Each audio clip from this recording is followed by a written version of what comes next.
Welcome back to PrimeTech Automotive. In today's video, we'll be taking an in-depth look at vehicle starter motors, how they work, how to test them, and what can go wrong inside.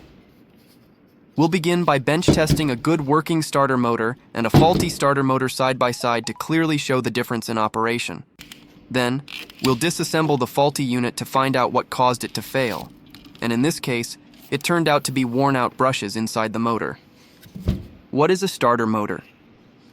A starter motor is an essential component of your vehicle's starting system.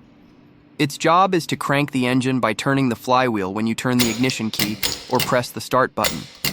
It converts electrical energy from the battery into mechanical energy to get the engine running.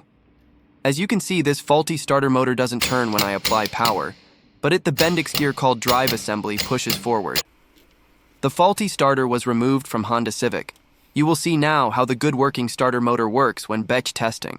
So when you hit the key on your car, the Bendix gear pushes forward while turning and engage with flywheel to start the engine. After confirming the fault, we move on to disassembling the defective starter motor to identify the exact cause of failure. The process begins with removing the Bendix gear and solenoid assembly, separating the external drive mechanism and the electromagnetic switch. Taking out the brush holder assembly, where the brushes are located. Here we inspect for carbon wear and poor contact. Removing the field coil housing, exposing the internal windings and magnets. Extracting the armature and other internal components, checking for burnt windings, damage, or corrosion. During the teardown, we discover that the brushes are significantly worn down, preventing proper contact with the commutator. This lack of electrical connection explains why the starter was not spinning effectively during bench testing.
As you can see, these two brushes are worn out, and this is the reason to fail the starter motor. The faulty starter motor failure was caused by worn out brushes, a common issue that can lead to weak cranking or complete starter failure. Replacing the brushes and cleaning the commutator can often restore the motor's function, saving the cost of a full replacement. So next, I am going to go through each parts and giving you a short description. This is the solenoid. Starter relay. The starter solenoid is an electromagnetic switch mounted on or near the starter motor. It performs two vital functions: engages the pinion gear with the flywheel by pushing it forward, closes the high current circuit between the battery and the starter motor. When the ignition key is turned, a small current energizes the solenoid coil, creating a magnetic force that moves a plunger, which both engages the gear and closes the main contacts. This part called field coils, or permanent magnets. The field assembly creates the magnetic field inside the motor housing. In older starter motors, this is achieved with field coils, electromagnets wound around pole shoes.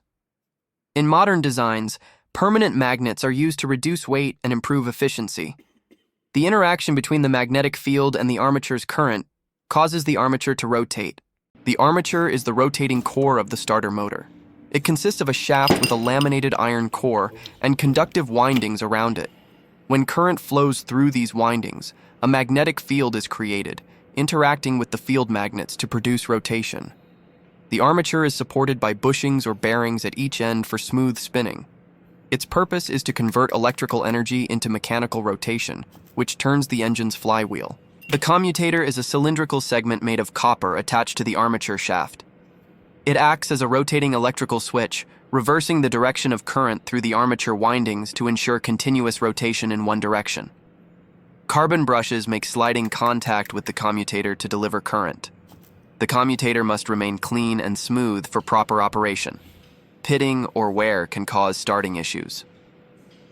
Bendix gear called the drive assembly connects the starter motor to the engine's flywheel. It includes a pinion gear mounted on a helical shaft and a one-way clutch, overrunning clutch. When the starter is activated, the pinion gear slides forward and engages the flywheel teeth to crank the engine. Once the engine starts, the one-way clutch disengages automatically to prevent damage from the fast-spinning flywheel. Okay guys, I have covered main important components and other starter motor components as follows: pinion gear, overrunning clutch, one-way clutch, starter housing, yoke, brush holder and brushes, plunger and lever mechanism, return spring. So that's the full breakdown of a starter motor and its key components, from the armature all the way to the return spring. Every part has a specific job, and together they turn your ignition key movement into engine power. If you found this video helpful, don't forget to hit like, subscribe, and tap the notification bell. Thanks for watching, and see you in the next video.